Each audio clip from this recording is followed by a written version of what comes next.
Ford's plan to double its electrified vehicle spending is part of an investment tsunami in batteries and electric cars by global automakers that now totals $90 billion and is growing, a Reuters analysis shows.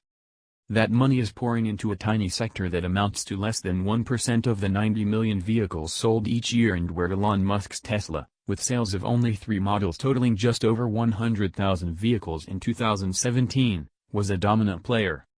With the world's top automakers poised to introduce dozens of new battery electric and hybrid gasoline-electric models over the next 5 years, many of them in China, executives continue to ask, who will buy all those vehicles?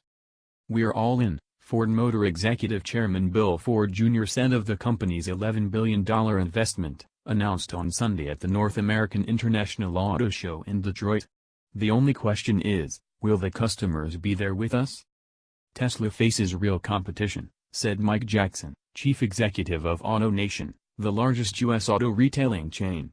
By 2030, Jackson said he expects electric vehicles could account for 15–20% of new vehicle sales in the United States.